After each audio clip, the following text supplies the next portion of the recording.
The trial of one of Taiwan's most grisly crimes has drawn to a close, with the man behind the Taichung plastic drum murders sentenced to death.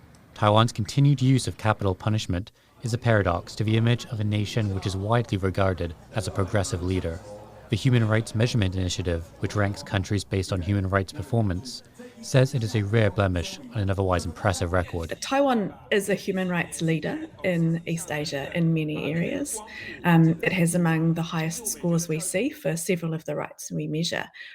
But Taiwan's score for freedom from the death penalty pulls its overall scores right down. Because countries like South Korea, Hong Kong, Malaysia, they have abolished the use of the death penalty, either in law or in practice.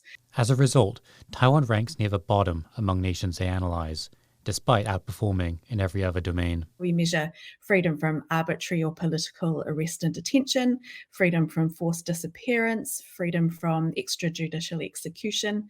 And for all of those rights, Taiwan does really well. If Taiwan did join the majority of the world's progressive societies and respected the right to freedom from the death penalty, which all people in Taiwan should be allowed to enjoy, then Taiwan would be able to take its place among the very top performers in our data set.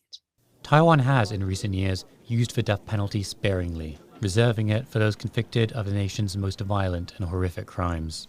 Under the current government, only 2 prisoners have been executed. This is why, on the HRMI index, Taiwan still ranks well above the United States or Saudi Arabia. Although there is political will to scrap the death penalty, leaders are constrained by public opinion.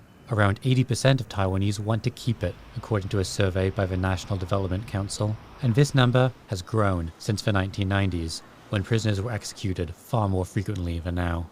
Nevertheless, anti-capital punishment campaigners say it must be scrapped, no matter how rarely it is used. When you execute someone, it cannot be recovered. So if you, at the end, we find that it's an innocent case, then you cannot do any remedy on that.